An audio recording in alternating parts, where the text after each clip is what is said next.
ناظرین السلام علیکم۔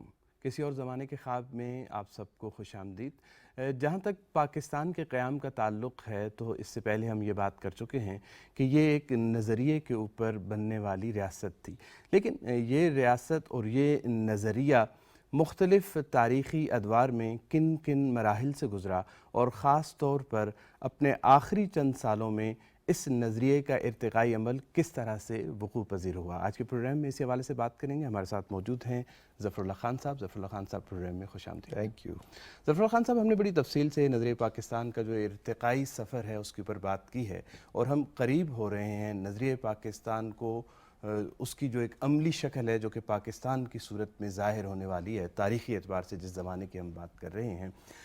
اگر ہم علامہ اقبال کے نقطہ نظر سے دیکھیں تو 1930 سے 1938 تک کا جو وقت ہے جب انہوں نے اس کو ایک باقاعدہ نظریے کے طور پر پیش کر دیا تھا، تو وہ مختلف لوگوں سے خط و کتابت میں بھی تھے اور مختلف جگہوں پر انہوں نے باتیں بھی کی تھی۔ تو اس دوران میں انہوں نے نظریہ پاکستان کو کیسے دیکھا، کیسے پیش کیا؟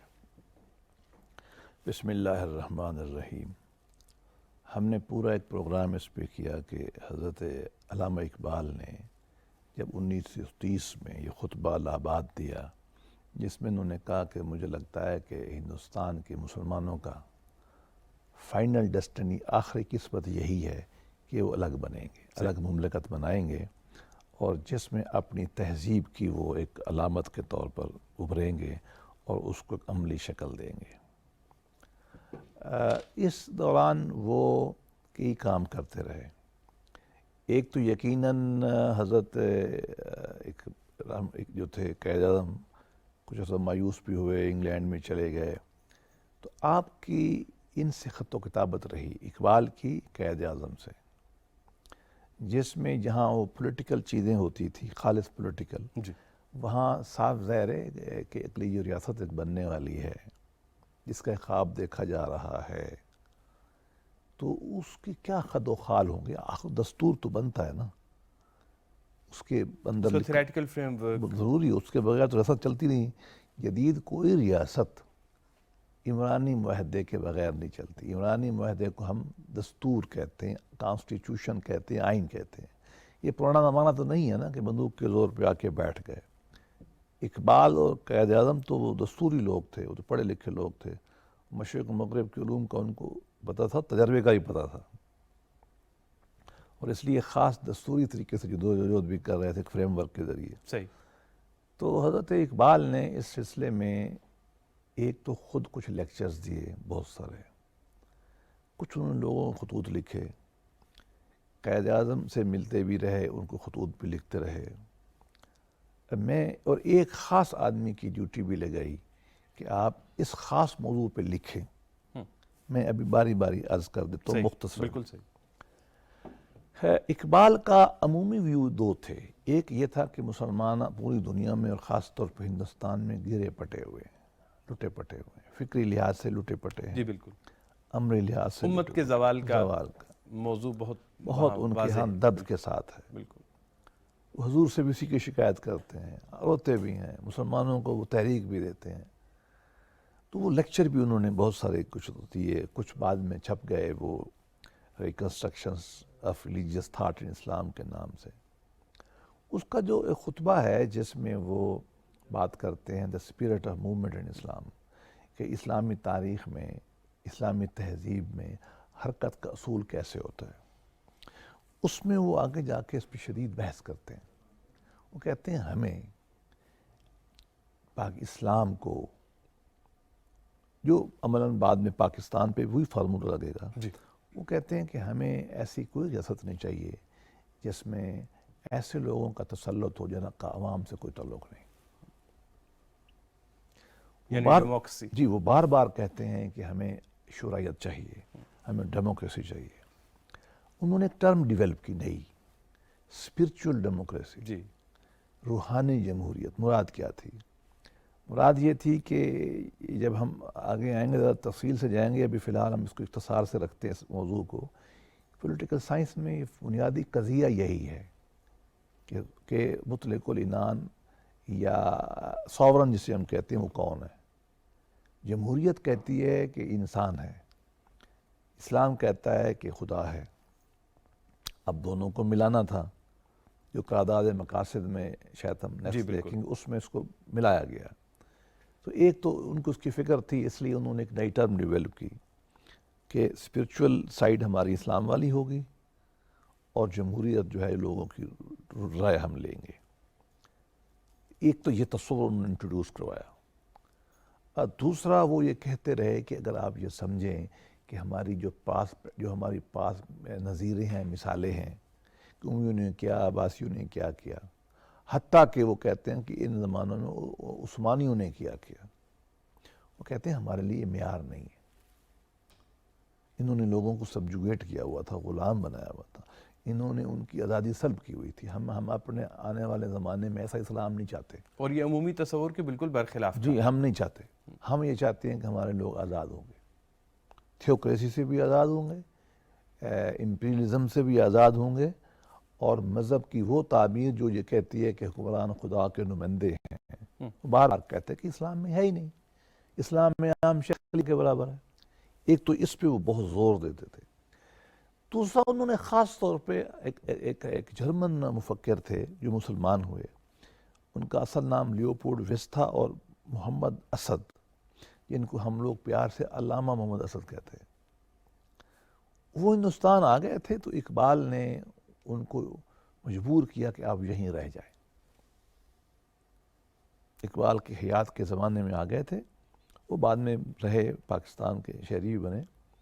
اقبال نے ان سے کہا کہ دیکھو میں خواب دیکھ رہا ہوں یہ پاکستان بن جائے گا، ابھی 1940 کی قرارداد نہیں آئی تھی، آپ مہربانی کریں، آپ مغربی ہیں، جرمن مفکر تھے، آپ مسلمان ہو چکے ہیں، آپ کا عربی انہوں نے سعودی عرب میں رہ کے سیکھی کہ آپ کا بہت بڑا مطالعہ ہے، مشرق و مغرب کے علوم کو آپ جانتے ہیں، آپ کے سامنے جرمنی کی تاریخ بھی ہے، انگلینڈ کی تاریخ ہے، آپ ہمارے لیے ایک فریم ورک بنائیں جو یہ بتائے کہ ہماری جب ریاست بن جائے گی تو اس کا نظریاتی فریم ورک کیا ہوگا، خاص طور پر جو اسلامی پورشن ہے اس کا، جو اسلامی اقدار ہیں وہ کیسے ہوں گی۔ انہوں نے کتاب لکھی محمد اسد نے، اس کا نام ہے the principles of state and government and Islam, یہ انہوں نے لکھی۔ یہ بنیادی طور پر علامہ اقبال رحمۃ اللہ علیہ کی تعلیمات کی روشنی میں اور ان کے حکم پہ لکھی گئی، وہ کتاب موجود ہے، وہ ہمیں پڑھنی چاہیے۔ تو ایک انہوں نے بیسیکلی یہ تصور پیش کیا کہ یہ شورائی اسٹیٹ ہوتی ہے، یہ کنسلٹیٹیو اسٹیٹ ہوتی ہے، اس میں کوئی غالب آ کے نہیں بیٹھ جاتا کوئی ایک طبقہ، نہ مشورت کے ساتھ چلے، مشاورت سے چلے گی اسٹیٹ۔ یہ ایک انہوں نے ڈیموکریٹک، چونکہ سب سے بڑا مسلمانوں کا مسئلہ یہی ہے، ہم اس وقت بھی ایک برٹش ڈکٹیٹر میں رہ رہے تھے، اس سے پہلے ہمارے یہاں مغل تھے، مغل نے تو بس اسلام کا نام ہی تھا نا، مسلمان ہونے کا نام تھا، انہوں نے تو کبھی خود کہا ہی نہیں کہ ہم مسلم اسٹیٹ ہے، وہ تو بڑے آسانی سے صحیح اپنی باتیں کرتے تھے۔ ٹھیک ہے مسلمان ضرور تھے، اسلامی ریاست تو نہیں تھی، ایک دو الگ باتیں۔ ہاں، اور یہ مسلمان امویوں کے زمانے سے اس سے پریشان تھے کہ ہم کریں کیا، خلافت جب سے ہماری ٹوٹی، اصل خلافت، بعد میں خلافت تو بس ایسے ہی تھی نا جی۔ تو اس نے ایک بہت بڑا علمی کام کیا۔ اور تیسرا جو ایک آپ کہہ سکتے ہیں وہ ان کے خطوط تھے جو انہوں نے حضرت قائد اعظم کو لکھے، جس میں بار بار کہتے تھے کہ ہم ویلفیئر اسٹیٹ بنائیں گے، ہم جو ہے ہم چاہتے ہیں کہ اسلام کی جو روح ہے انسانی خدمت کی وہ سامنے آئے۔ تو ساتھ ذرا ابھی قرارداد پاکستان نہیں آئی تھی، تو ایک فارمیٹیو فیز تھا، ایک بننے کا عمل تھا۔ تو قائد اعظم کی جو اقبال کی فکر تھی وہ اس طرح آگے بڑھ رہی تھی، اور اس وجہ سے ہی ایک خاص بنیاد بنی اس فکر کے ارتقاء کے نتیجے میں 1940 میں پھر ہمیں ایک قرارداد پاس کرنی پڑی جو ہم نے کی، اور اقبال کی فکر جو ہے یہ 1947 تک آگے ارتقاء کرتی رہی۔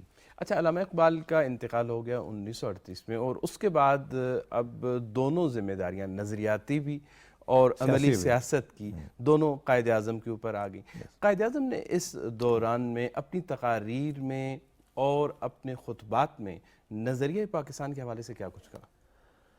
یہ بہت اہم ہے کہ یہ جو 7 سال تھے نا،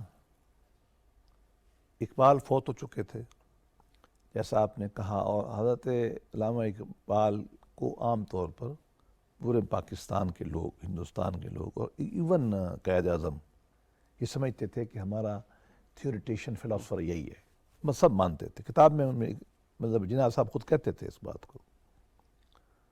اب یہ دونوں بیماریاں آ گئیں، مشکل کام تھا.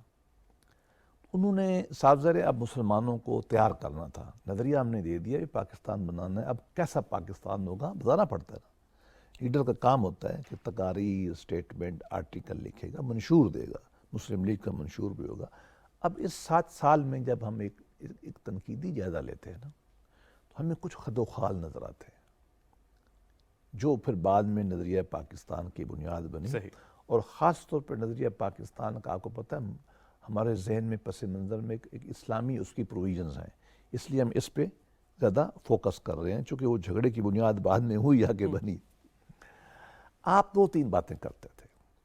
ایک تو آپ بہت کلیئر کہتے تھے کہ دیکھو ہم جمہوریت کے علاوہ شورائیت کے علاوہ کوئی نظام نہیں لائیں گے. جناح صاحب کی قائد اعظم محمد علی جناح رحمۃ اللہ علیہ کی گفتگو میں ایک بات بہت واضح تھی. ان کے دماغ کسی اور طرف جاتا ہی نہیں تھا. ان کی ٹریننگ برٹش ٹریننگ بیرسٹر تھے لنکن ان کے، اور وہ پوری برٹش کی جو جمہوریت کی تاریخ ہے وہ ان کے سامنے تھی اور ان کی مذہبی تاریخ بھی سامنے تھی. ابھی ہم آئیں گے بتائیں گے کہ انہوں نے ذکر حوالہ دیتے تھے اس کا. وہ کہتے تھے دیکھو ہمارے بادشاہوں نے، ہمارے لوگوں نے لوگوں کو غلام بنایا، ہم نے تو غلام نہیں بنانا. ہمارے ہاں لوگ اپنے فیصلے آپ کریں گے. ایک بات. دوسری وہ بار بار یہ کہتے تھے کہ ہماری ایک تہذیب ہے مسلمانوں کی، ہمیں ایک جگہ مل رہی ہے، اس تہذیب کا ہم عملی نمونہ کر کے دکھائیں گے. ایک لیبارٹری بنائیں گے، ایک تجربہ گاہ بنائیں گے کہ ہمارے جو آئیڈیلز ہیں، میں آئیڈیل میں بعد میں آتا ہوں، کہ ہمارے جو آئیڈیلز ہیں یہ عملی شکل کیسے لیں گے. یہ اقبال کو بھی احساس تھا، یہ جناح کو بھی احساس تھا کہ کوئی ایک پریکٹیکل سٹیٹ مسلمانوں کی ان باتوں میں موجود نہیں ہے جو ہم چاہ رہے ہیں. آئیڈیل کیا تھے؟ بار بار وہ چند لفظ کہتے تھے: جسٹس، انصاف، فیئر پلے، فیئرنیس، اور وہ کہتے تھے سوشل جسٹس، عدل اجتماعی، شرائعت اینڈ فیئر پلے. اور آخری زمانے میں انہوں نے ایک اور چیز ڈال دی اپنی، وہ یہ تھی اقلیتوں کے حقوق. اب ذرا اس کو کھولتے ہیں. جی. عدل ہے کیا؟ عدل سے مراد یہ ہے کہ ہر آدمی کو اس کا جائز حق ملے، اس ظالم کو روک دیا جائے. حق کیا ہوگا؟ معاشی بھی حقوق ملیں گے، سماجی حقوق بھی ملیں گے. سماجی حقوق سے کیا مراد ہے؟ چھوٹا بڑا برابر ہوگا. معاشی حقوق سے کیا مراد ہے؟ بڑوں کی آمدنی کچھ لے کے غریبوں کو دی جائے گی تاکہ غربت نہ رہے. یہ انصاف کا، معاشی انصاف یہی ہوتا ہے نا. انصاف کی ڈیفینیشن میں آتا ہے. انصاف عدل کی ڈیفینیشن میں یہ کیا آتا ہے؟ وہ یہ آتا ہے کہ آپ لوگوں کو جو نظام قانون ہے وہ لوگوں کی مرضی سے بنے گا، وہ فیئر ہوگا، سب کو برابر کرے گا، وہ انصاف کے فطری اصولوں کے مطابق چلے گا، قرآن و سنت کے مطابق چلے گا، لوگوں کو انصاف ملے گا. سوشل جسٹس کی لفظ بہت استعمال، یہ عمومی عدل اجتماعی جسے کہتے ہیں کہ حیات اجتماعی کی جو بھی شکل ہوگی وہ ہم انصاف پہ قائم کریں گے. کسی کو کوئی گلہ نہیں ہوگا، ہر آدمی کا اس میں حصہ ہوگا. ایک ٹرم آپ اور بہت استعمال کرتے ہیں، ویلفیئر اسٹیٹ. Welfare state. ہاں، مدینہ پاک کی جو ریاست ہے وہ ایک پیورلی ویلفیئر اسٹیٹ تھی. ہم مسلمانوں کی تاریخ میں ہم نے بہت سارے مطلب واقعات لکھتے ہیں کہ ہمارے خلیفہ رات کو پھرتے تھے اور وہ پہرا یوں دیتے تھے، وہ غریبوں کا یوں خیال کرتے تھے، وہ یوں دیکھتے تھے کہ دودھ میں کہیں پانی نہ مل جائے. ہم نے سن رکھا ہے نا. یہ صاف ظاہر ہے مسلمانوں کے رومانس ہے، ایک آئیڈیل ہے، ہم آدمی وہیں دیکھتے ہیں. تو یہ ویلفیئر اسٹیٹ ہوتی ہے جس کے بارے میں اللہ کے نبی نے نا وہ اشارتاً فرمایا نا، یا صحابہ کرام نے، وہ یہ ہے کہ ایک وقت آئے گا کہ زکوٰۃ لینے والا کوئی نہیں ہوگا. یہ ویلفیئر اسٹیٹ کا کانسیپٹ ہے نا.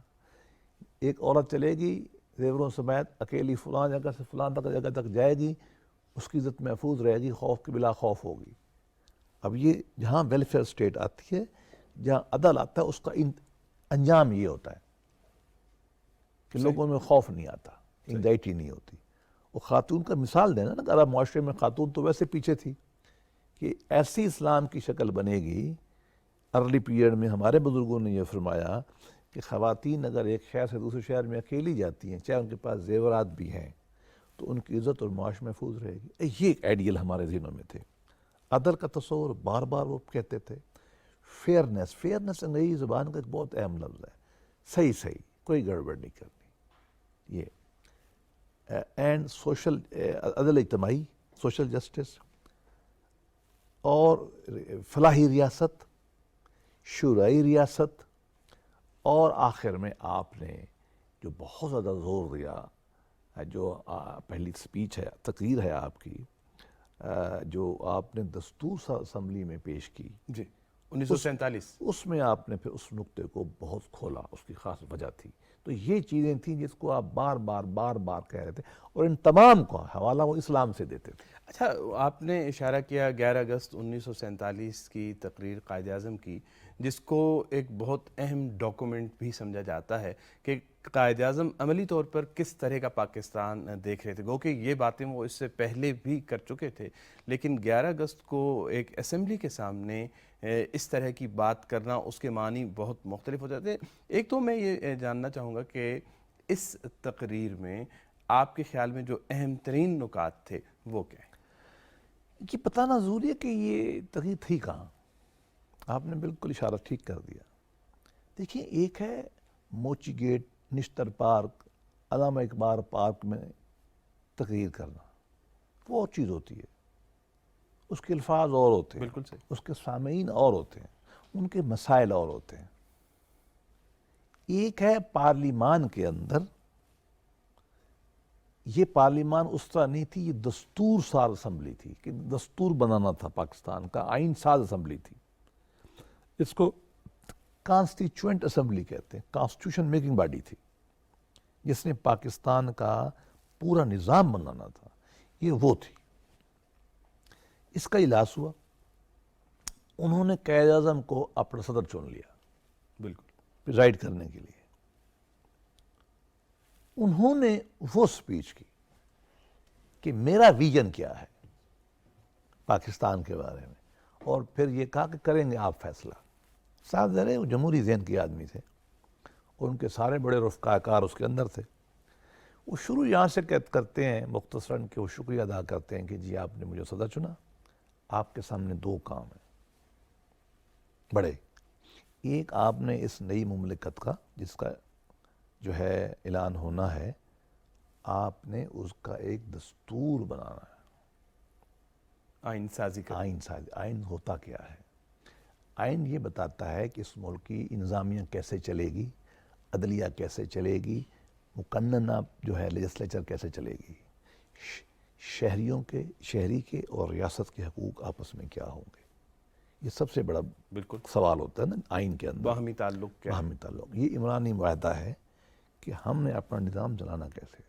آپ نے فرمایا کہ آپ نے یہ کرنا ہے. دوسرا کام ہے کہ آپ نے اس کے بعد ایک فیڈرل، ایک وفاقی، یہ لفظ کہہ دیا آپ نے، وفاق کی ریاست بنانی ہے، اور وہ کیسے ایفیکٹو طریقے سے، منظم طریقے سے، مؤثر طریقے سے کام کرے گی، جس میں لا اینڈ آرڈر بھی ٹھیک ہوگا، لوگوں کے پراپرٹی رائٹس بھی ٹھیک ہوں گے، جان مال عزت محفوظ ہوگی. یہ کہ آپ نے یہ کام کرنا ہے.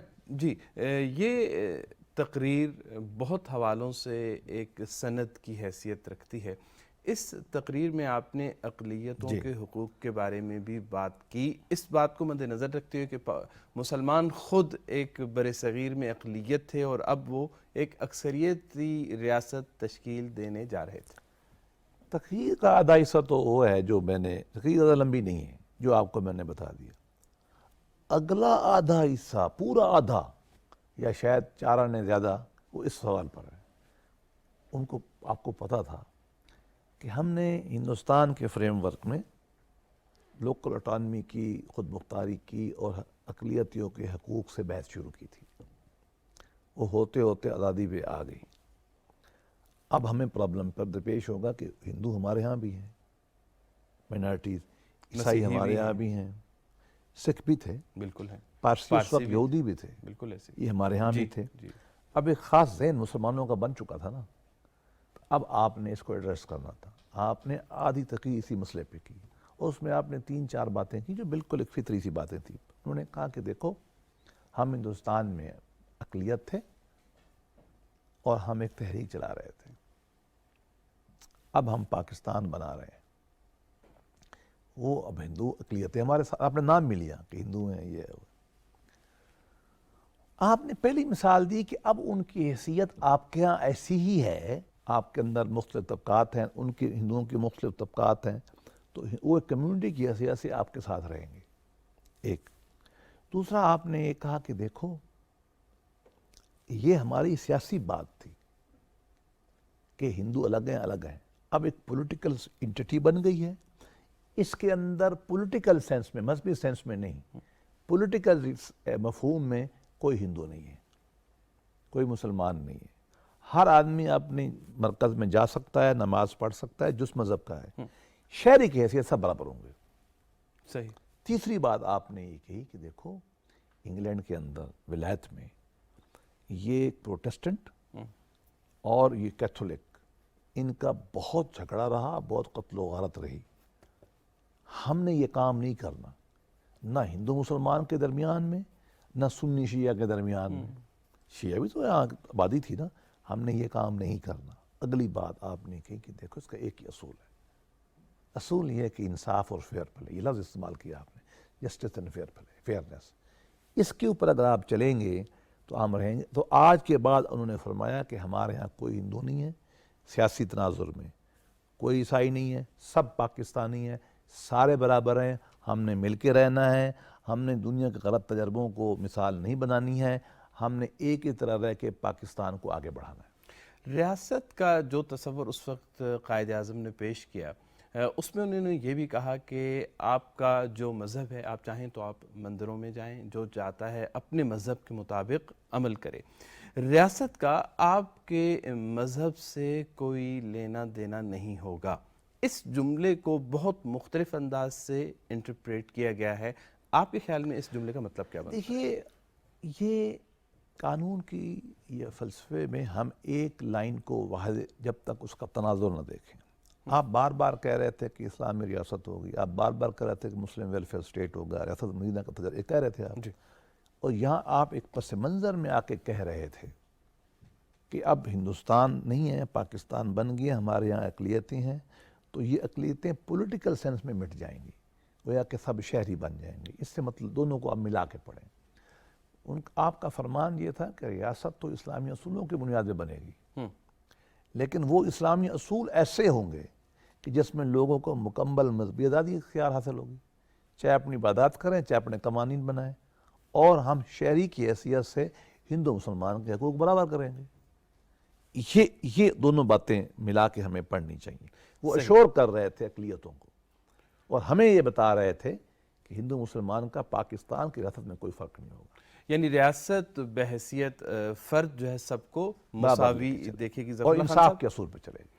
ظفر خان صاحب، آپ کا بے انتہا شکریہ پروگرام میں تشریف آوری کا. ہم اس موضوع کو مزید اگلے پروگراموں میں ناظرین جاری رکھیں گے. قائد اعظم نے جس پاکستان کی بنیاد رکھی وہ پاکستان تھا جو عدل و انصاف پر قائم تھا، جو مساوات اور تعصب کے خاتمے اور مساوات کی جو ہے عملداری اور قانون کی عملداری جس میں یقینی بنانا تھی. کیا آج ہم پاکستان کو قائد اعظم کے اصولوں کے مطابق آگے لے کر بڑھ رہے ہیں یا نہیں؟ اس حوالے سے ہمیں خود سوچنا ہوگا. جواد ہمدانی کو اجازت دیجیے. خدا حافظ.